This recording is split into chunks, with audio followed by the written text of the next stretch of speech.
Hello there, ladies, gentlemen, and all creatures great and small.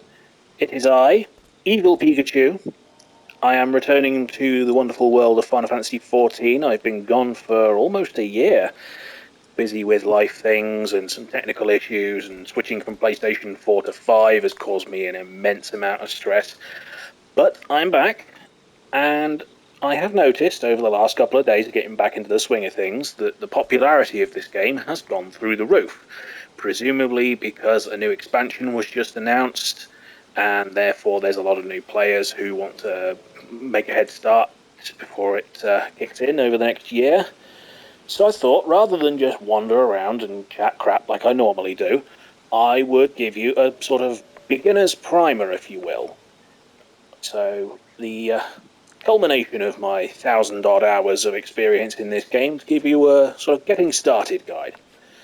So, this will be split into quite a few parts because otherwise each video is going to be 45 minutes long and it will never upload to YouTube and it's just a whole thing.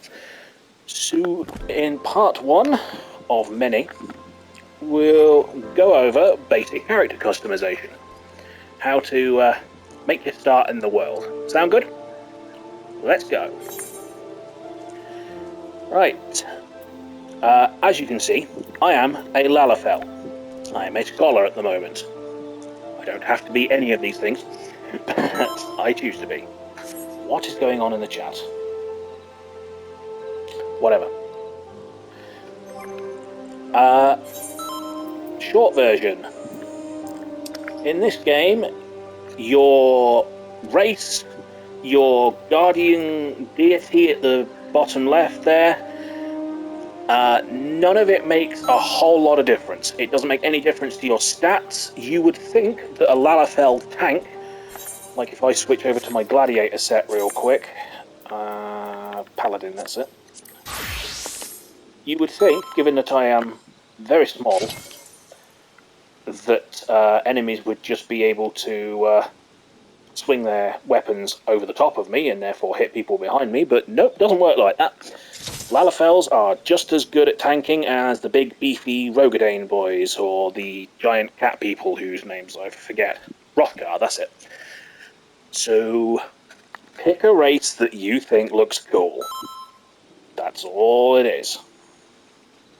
So I play Lalafell because once I discovered the werewolf set on the Mog Station, which cost me real money, which completed my look, I changed from Mikote Catboy to Lalafell so that I would be the appropriate size to be a Pikachu. It really is that simple. Switch back to Scholar for a while. As you can see, commonly misinterpreted thing, you can play any job on your character. You don't just pick one and that's it, you're stuck with it like a lot of old MMOs were. It used to be the case that in some MMOs, it's like if you were playing as a wizard, that's it, you're wizard for life. If you want to play as a warrior, then you better start a new character. That is not the case in Final Fantasy XIV. You can be all things at all times as long as you've unlocked them. Some of the jobs are not available on the free trial, please bear that in mind.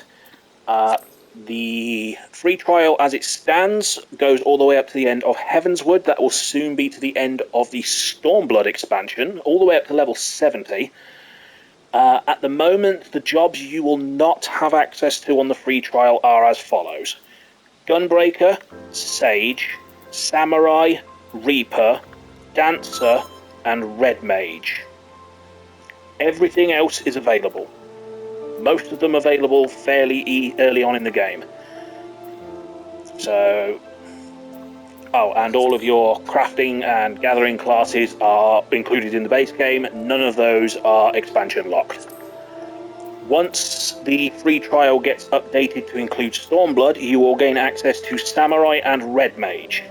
If they ever choose to include Shadowbringers, it will be Gunbreaker and Dancer. And finally, Sage and Reaper is Endwalker. So, the free trial, there is no time limit. There are very few restrictions on what you can do.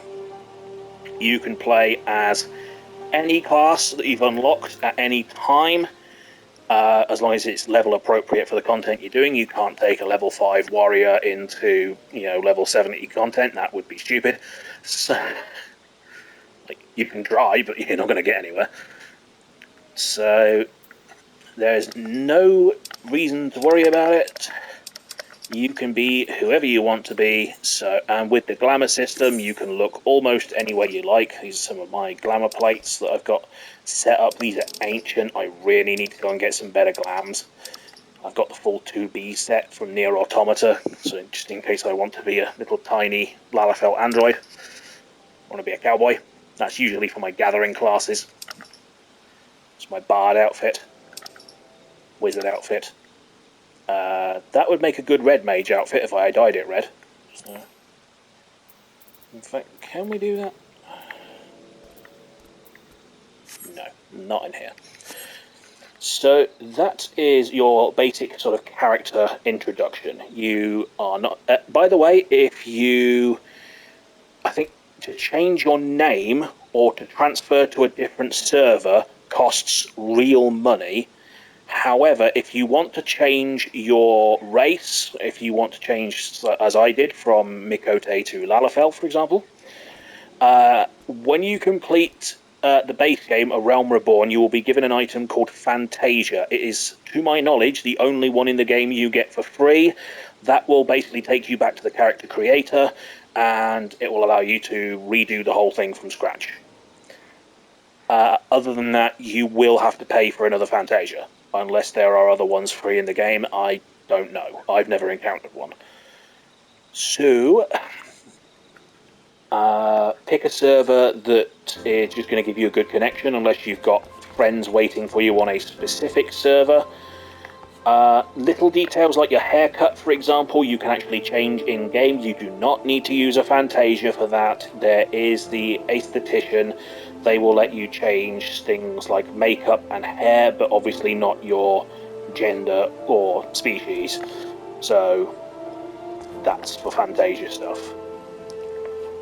That is the basics of how to get your character started. I will go over the basics of each job in the next couple of videos. So in order to keep things brief and therefore easily uploadable, that's it for part 1 of many. Join me again in part 2.